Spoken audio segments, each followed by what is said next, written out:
everyone. Welcome to Brunch with Brent. It's my pleasure to be joined today by Brandon Bruce. Brandon, how you doing? I'm doing all right. Today's going pretty well. Yeah, well, that's good to hear. We got connected by a few friends of ours in the Jupiter Broadcasting Network because you're the Director of Customer Support at Linux Academy. Correct. And I would imagine that holds quite a bit of responsibilities. At least the title sounds like it does. Yeah. Right now the team is 7 people. I have 2 in Australia, 1 in Tennessee, and then the rest are all in Texas with me. And we manage all of the day-to-day operations for the support team for Linux Academy. Nice. I would imagine every single day is a little bit different for your team. That's kind of the nature of support, isn't it? Oh, it's a very reactive, so grab bag is probably the best description of the problems we see.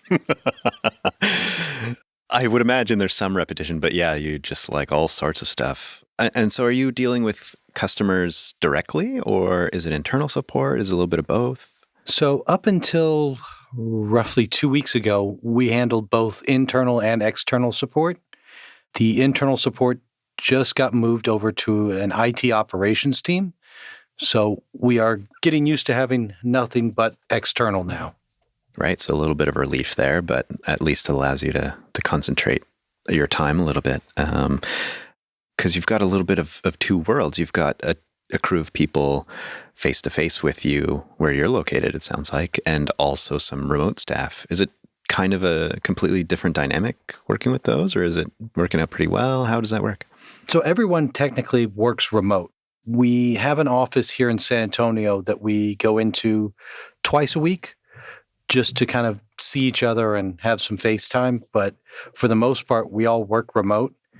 So I've gotten used to nothing but Slack calls and Zoom calls in order to talk to people. And how is that for you? Like, is that a nice rhythm, or would you prefer a little bit more time? Because I know many of us in the industry, we're doing a lot of remote time now, but there are some challenges that come with that too. It's weird. I've had this discussion with other people, and I've found that remote work for people in a transactional business like support, where I get a ticket, I work the ticket, I go to the next one. Remote is perfect for them assuming everybody has a work ethic. That's got to be announced up front. But for people in that transactional setting, they tend to manage themselves very closely because they're afraid, subconsciously, consciously, that they're going to lose that privilege of working from home if they slack off. So they're always hustling. Whereas when you have people who are project-based and you say, all right, you've got 3 months to finish this. Well, they may slack off for 2 months because, hey, as long as I get it done by the 3rd month, we're all good. So these like micro projects seem to lend well to that remote stuff. And it sounds to me like being part of a team is likely a really big part of that, because you want to make sure that you're doing well for your team as well, that you're not letting anybody down or forcing some work on someone else. So if you've got the right team around you, that sounds like a pretty powerful environment. Yeah, I kind of describe it as an oligarchy. I make all the final calls, but realistically, it's very democratic because if they don't like it, they're not going to do it. So I've got to make sure that it's balanced and that they understand any of the choices I make for the team. They understand the benefit, the cost and the benefit for it. So you may not like it, but hey, this is the payoff if you stick with it. Has anyone joined your team who has never done remote before? Like, is there some mentorship that happens there, or some kind of adjustments for someone like that? 3 of my employees came from another large hosting provider here in San Antonio. And for the most part, they worked in a major office. So for them, they were ready to be at home. They were ready to have some of that freedom back because they already knew they could do the work. They just hated having to deal with some of the people that they dealt with on a day-to-day. It's not to say they were asocial or didn't want to be around people. They're actually great people, but you have that office feeling where you wonder, is somebody standing right next to me? Are they going to come bother me? Do they want to talk to me? Because I've got work to do. I can totally relate to that because I'm a photographer primarily. And so I'm working from home all the time. Well, I say from home, but I'm always traveling. And so the home ends up being wherever I am. But a home base, right? That's away from a standard sort of large office. And the reason I'm asking those questions is it's such a curious thing to me. Like I've lived in that world quite a lot and have had to learn how to do it myself and, have tripped along the way.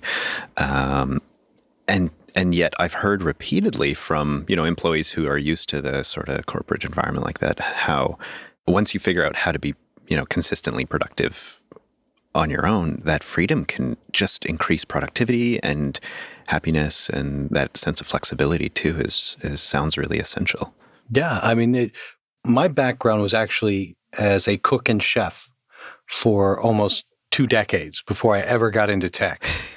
Nice. And management, aside from managing kitchens, which is another animal all unto itself, I'd never been in a full-on corporate style management role. So I had to teach myself analytics.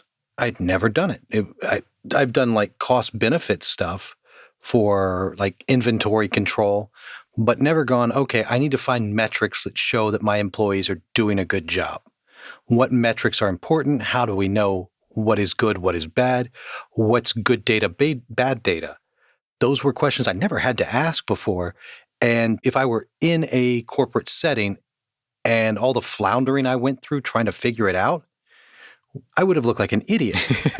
But being able to hide in my, living room and figure this out in the middle of the night, because that's when I decided I was going to work on it. Hey, it was easy. It was more of a comfortable experience. Do you feel like sometimes working when you're your most optimal, or at least when, an idea really grabs you and you can just dive into it, do you feel like that's an advantage as well? Oh, absolutely. It actually helps a lot with having a worldwide team. Like I said, I have 2 guys in Australia who work for me, and that's because for them, what is a daytime shift is overnight for us. So I end up getting close to like a 24/7 coverage without having to have, somebody up in the middle of the night. Oh, that's nice. But having to get used to the fact that I was going to have to meet with them at a time that was comparable for both parties took some getting used to. But I was like, hey, this is great though, because I can say, all right, today's going to be the day where I can go out and go shopping at noon because I'm going to be working until midnight. So I'll just shift my hours around. And having that flexibility is tremendous when you need to be able to think on your feet and the world doesn't revolve around the 9 to 5 schedule.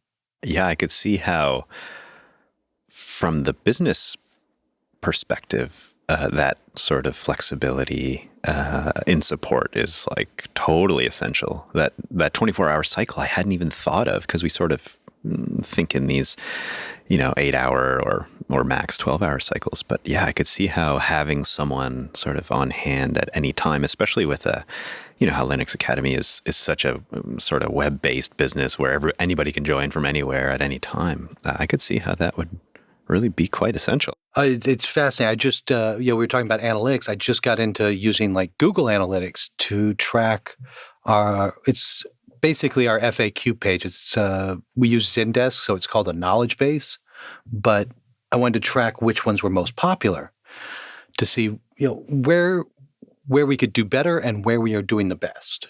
And got into messing with Google Analytics, having never messed with it before. And I was shocked at how much information was in there, and found that while our student base is primarily North American, so excluding Mexico, so Canada and the United States are combined, I think 68% of our student base.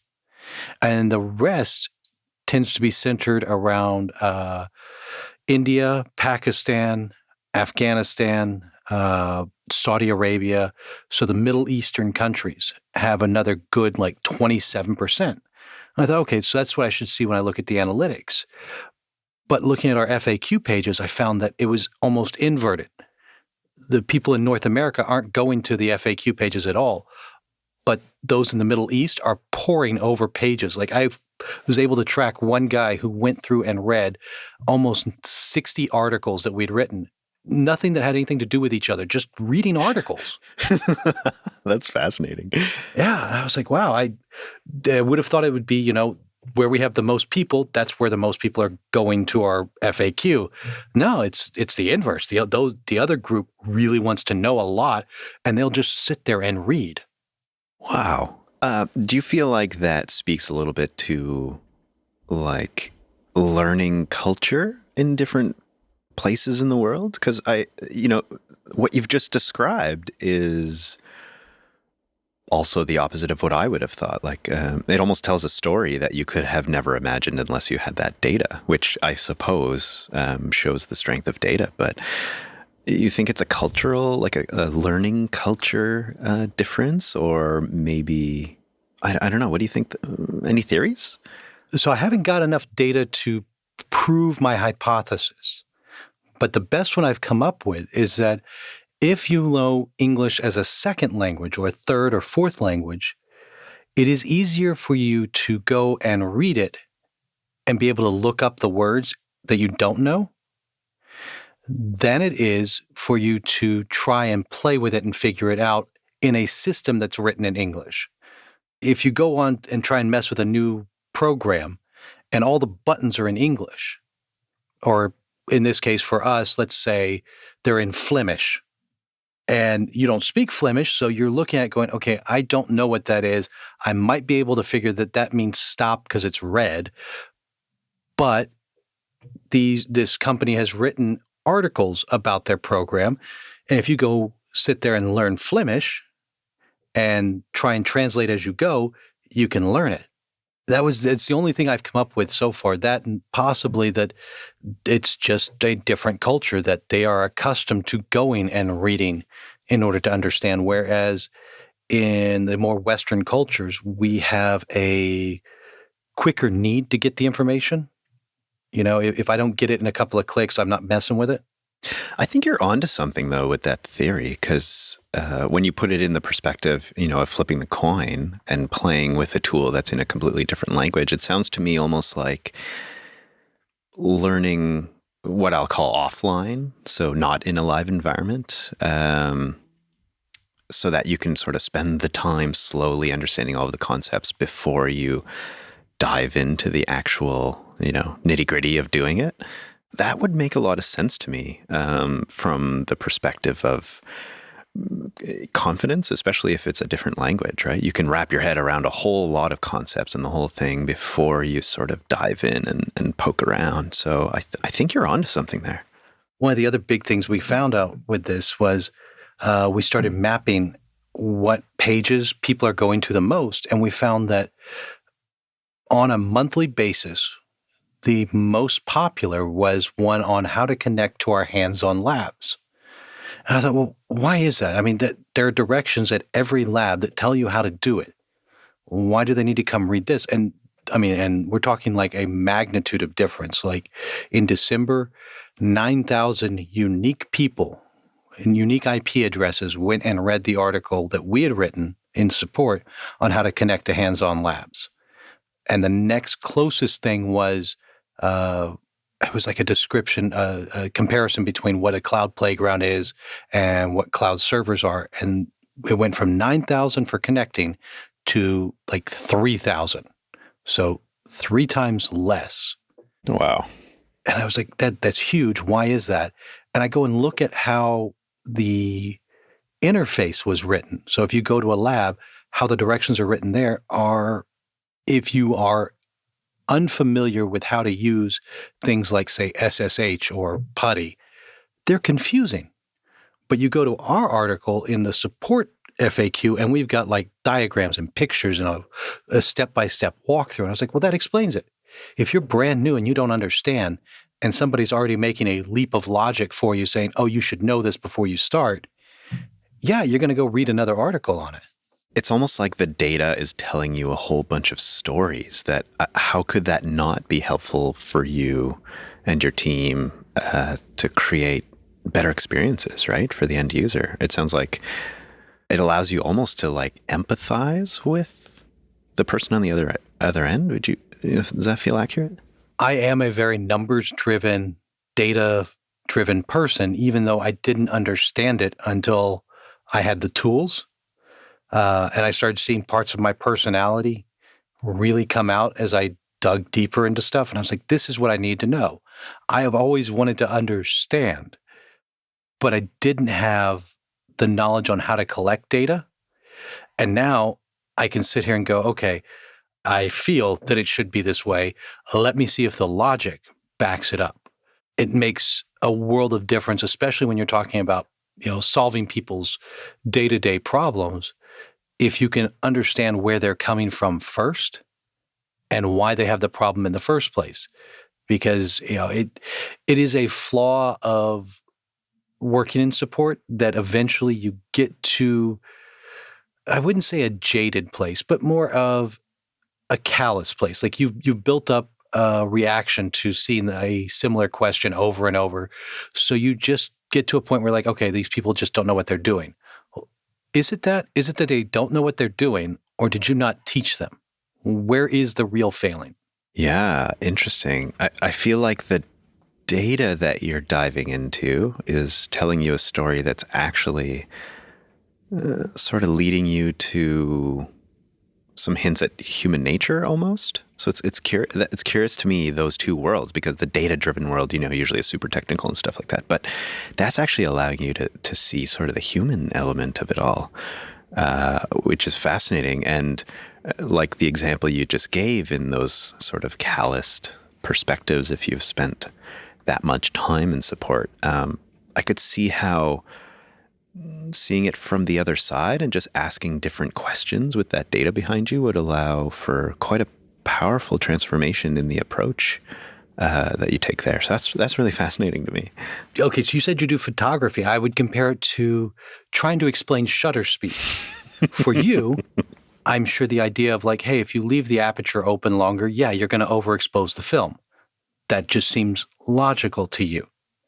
But to somebody who's never messed with a camera and only knows if I click this button, it should do something, the idea of aperture is a huge thing. I had no idea that the lens stayed exposed, the film stayed exposed and the lens stayed open longer. And if you grew up with only digital cameras, that idea is completely lost. It's a good example because, often as professionals or people who've spent, countless hours on a certain technology, or in this example on learning cameras and stuff, like for me, I don't even consciously think about using my camera anymore. It just sort of happens subconsciously. And the same is true of technology, right? Like for those of us who have spent years doing deep dives and learning this and are curious about it, some of those simpler concepts can often get lost because, we're not beginners anymore. So in your position and your team's position, having that trying to maintain some sort of empathy for that beginner or someone who's new to a platform, that sounds pretty essential almost. It's funny. The more we talk about this, I think back to how I got started really diving into customer issues and the way that they see problems. And I actually wrote a talk on it to try and put in words what I was thinking. It was a bit tongue in cheek. It was called How to Train Your Customers. This is the talk you gave at B-Sides in San Antonio, right? Yes. Oh, were you there? I didn't, but I did get to see it. So I got to appreciate that sort of tongue-in-cheek approach that you take. Oh, yeah. No, but I'm glad because now I don't have to fully explain everything. You get some of the reference points, but you do. You see, regardless of what problem they're bringing to you, you'll see these marked approaches on how the problem is presented. You have people who will just go, your site is slow. How do you know it's slow? What are you comparing it to? What does slow mean? Yeah. All these questions that come up as a support person they don't occur to the person on the other side. They're just frustrated and they go, site is slow. I am mad. So you have to train them in the way in which you respond. Now, if you do what every single support person has done for years now and gone, you need to clear your cache and cookies, try resetting your router. It's got to be your Wi-Fi. Those cookie cutter responses, people become numb to them. So they'll start responding back. And that's what I notice is that people will pay attention to troubleshooting methods you use so that they can have validation that the problem is you. Well, what if you could turn that around? What if, hey, by the way, I was, troubleshooting your problem, and here are the tests I ran. I ran, an S-trace on my own machine to see how fast things are. Or here are my ping tests. Whatever it was, and you show them those steps. Would they start giving you that data back?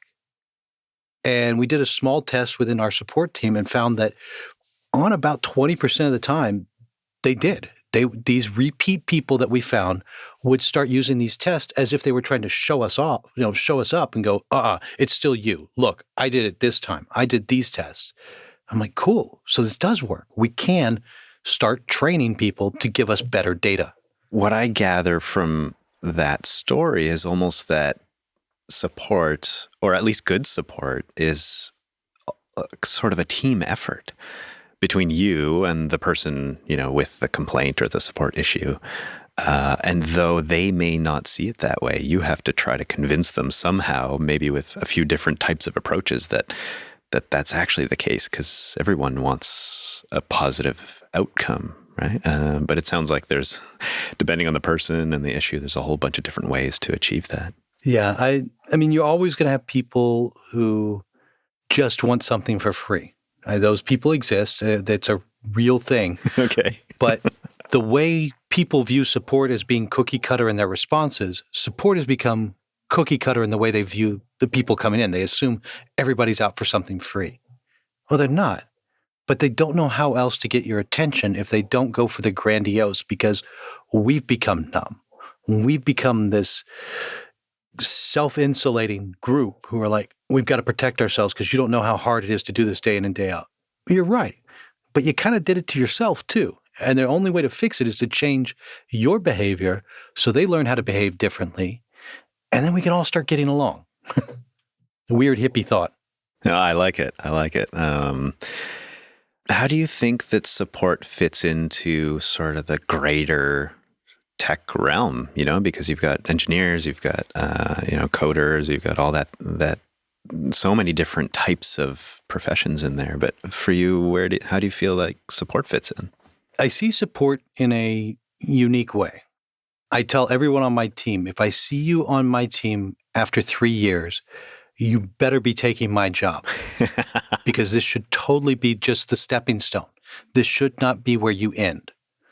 And that, I think, is what has really hurt support in the long run. There are some people who are genuinely good at it and they love doing it. But for the most part, it should be the stepping stone into something larger in tech. It should be that entry-level job. Nobody wants to be the front desk guy forever. And if they do, you know it by the way that they come to work and they just glow and they're happy because they found the job for them. But how many support people do you see that look like they're dead on the inside? And it's because there is a lifespan, a shelf life for support, and it's about 2 to 5 years. So I tell them after 3 years, if you're not gunning for my job, you need to go. You don't belong here anymore. You should have grown, and I failed you somewhere. I want everyone on my support team to feel like they have a path somewhere. If it's, in development, or, hey, you know what? I just really like the company, but I didn't have the skills to work in marketing yet. So I took what I could get. Cool. Let's get you working on how marketing works. I don't know anything about it, but let's go find out together. I really like that approach. I would imagine as well, for anyone who's sort of aiming a little higher, into marketing, for instance, to continue that example, I would imagine being in support gives you a connection to the end user and an understanding of the end user and of the product that maybe you don't necessarily get elsewhere. And I could see how that might be valuable in the long run. Yeah, I see support should always be the megaphone for the company, so that they speak for the customer or the student or, the client. Their job is really to go, hey, we have a problem here. What team do I have to reach out to? Okay, I need engineering. Engineering, please understand this part of the site is broken. And we have this many people who are upset about it. Or, hey, marketing, you sent out this email and there were 5 misspellings in it. And we've got a bunch of tickets where people are upset because you can't spell the company name right or whatever it is. I really like all of those perspectives. So it sounds like you're the right person for being where you are right now. That sounds pretty good.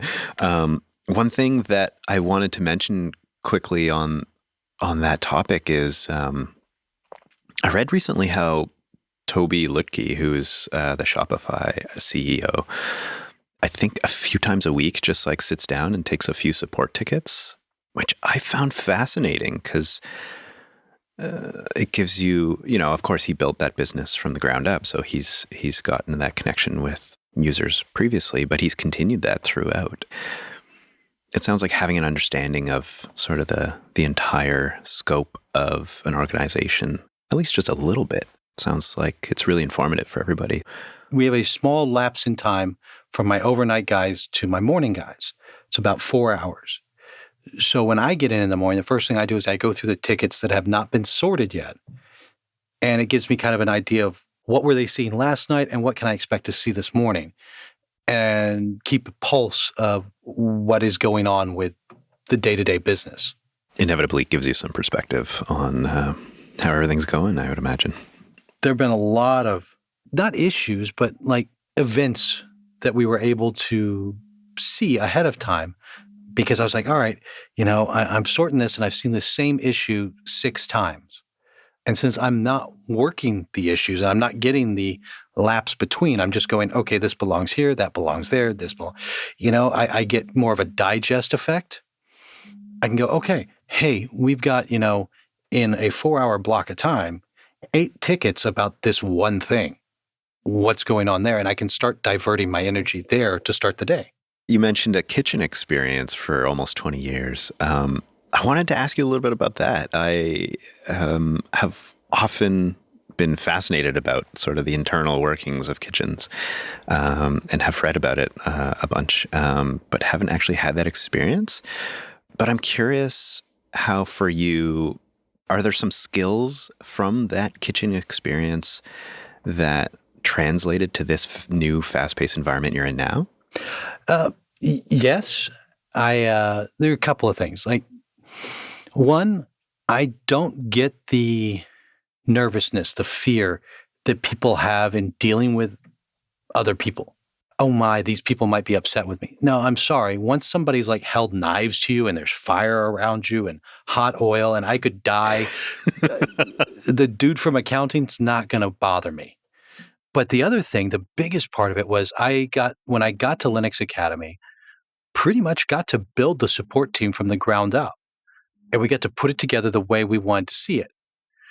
And I decided I was going to go with the kitchen brigade style.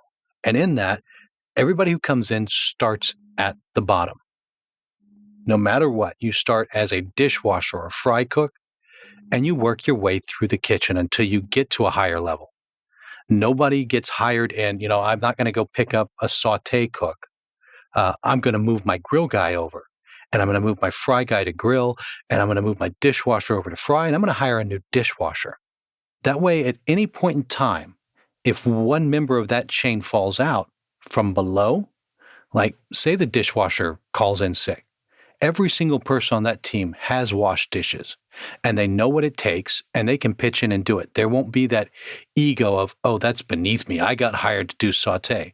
No, you didn't. You got hired to do dish. You just got lucky enough to work your way up to saute.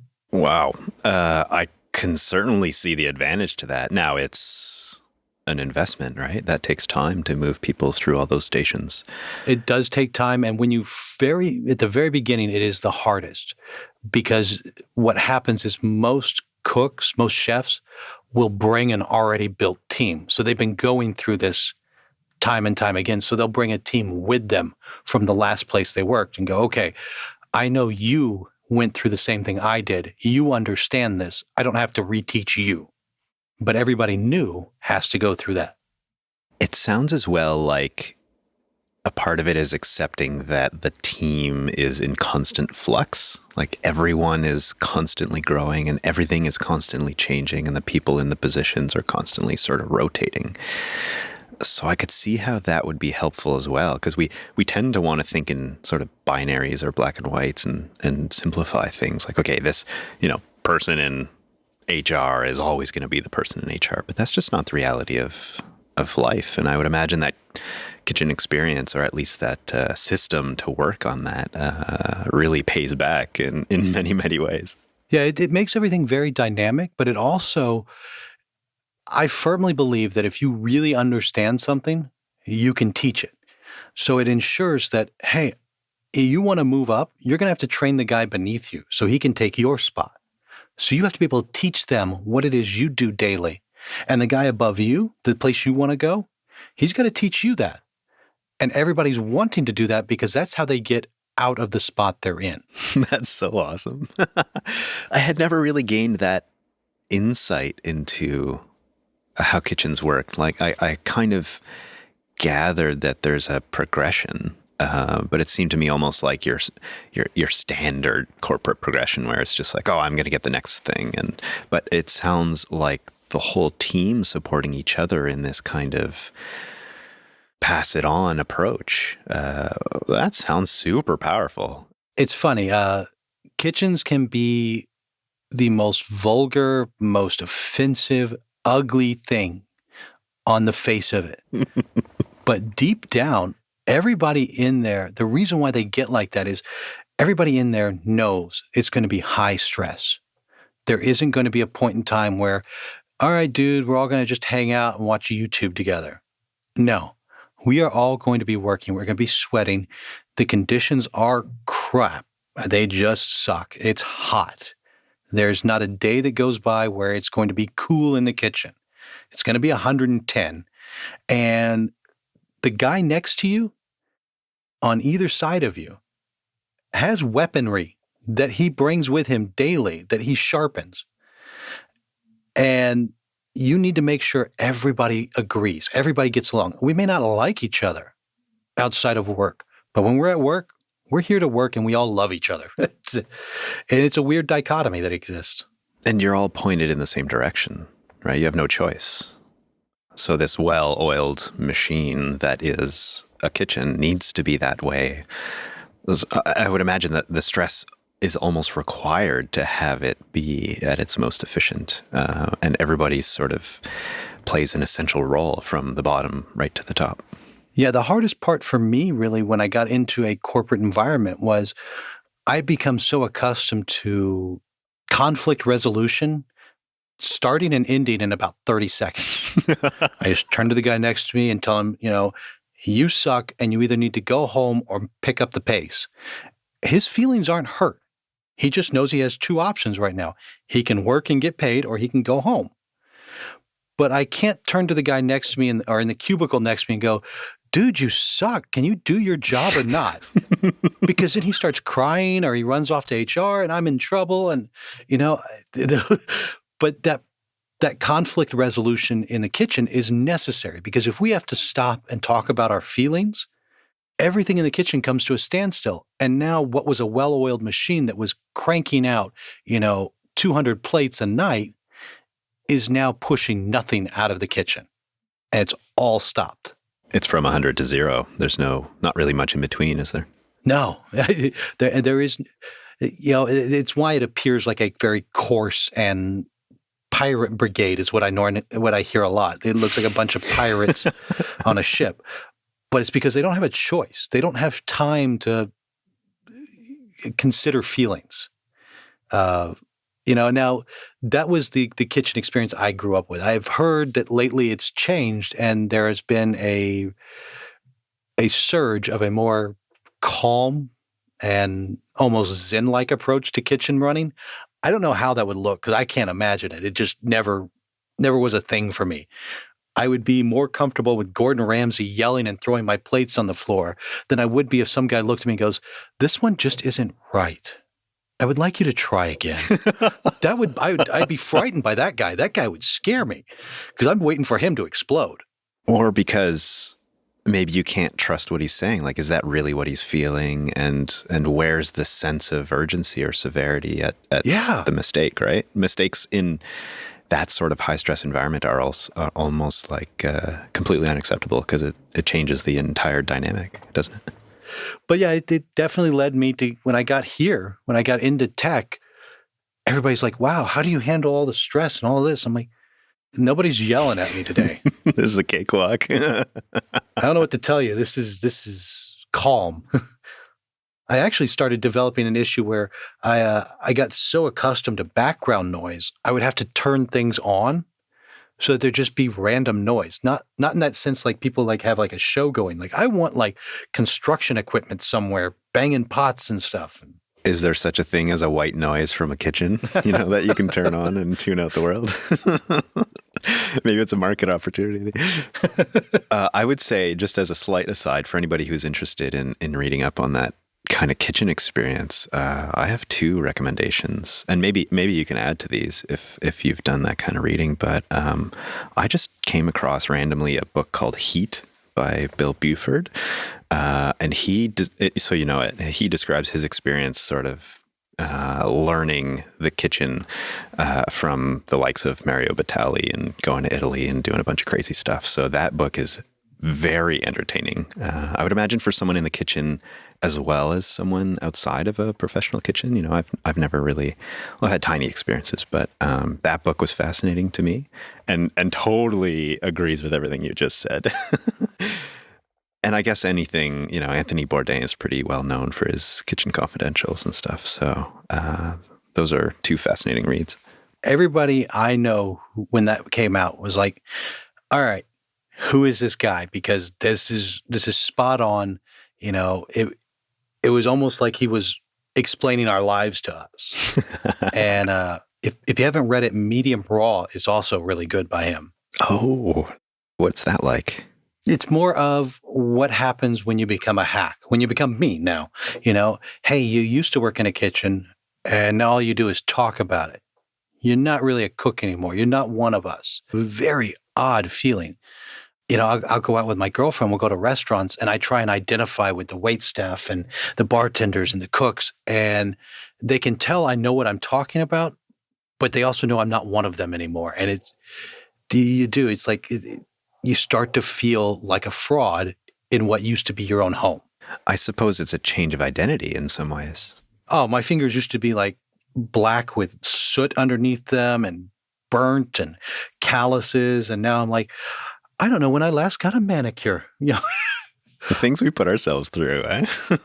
I have been beaten, I've been bloodied, I've been burnt, and now I'm like, I really should change clothes or something. The weird things that cross my mind now, when at the time it was like, okay, I need to put cornstarch underneath my arm so I can stop the sweating.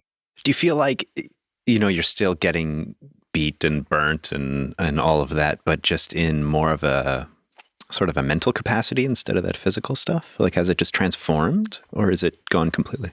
It has transformed, but it's taken me a while to get used to it. The thing about being in the restaurant is a lot of the beatings were up front, in your face. You knew what was coming. There was no power play. There was no backstabbing, because if somebody was a backstabber, everybody called them out. Everybody knew. While there are politics in the kitchen, it's more like watching, I can't remember what they're called, in the UK, basically their version of senators and congressmen, where they're all out there just making fun of each other openly. Whereas I get into a corporate setting here and it reminds me of US politics, where everybody says nice things about each other, even though they hate each other. I'm like, you don't like me, you don't like me. You can tell me that. You're not going to hurt my feelings. Interesting. It's like clear, direct communication versus sort of hiding the stuff between the lines. Yeah. It's like everybody's afraid to have an emotion because that makes them weak. And I'm like, no. You just got to, you've got to get beyond letting the emotion control you, and you just control your emotions. You go, hey, look, I'm angry at you because you did this, this, and this. And then when you've gotten that off your chest, you get to stop being angry. And it's like people don't know how to shut that off, I guess. Maybe it resolves problems a little faster too. How did you ever switch from the kitchen into what you're doing now? Like those seem on the surface like very different things, despite the similarities in how one is really a gift to the other. But how did that transition ever happen for you? Taking a step back, I got to a point where my knees hurt, my back hurt. I was doing 18-hour days and I was exhausted. I started looking around. I was like, I'm not going to be Anthony Bourdain. I'm not going to be Jamie Oliver. I'm not going on Food Network. And it doesn't look like I'm going to get my own restaurant anytime soon. So am I ready to do this for another, 20, 30 years, working on the line, possibly running a kitchen, but never running the restaurant? And I decided I didn't want to do it. It became that simple. Like, I don't want to do this. I didn't have a college degree. I have a high school diploma, and that's it.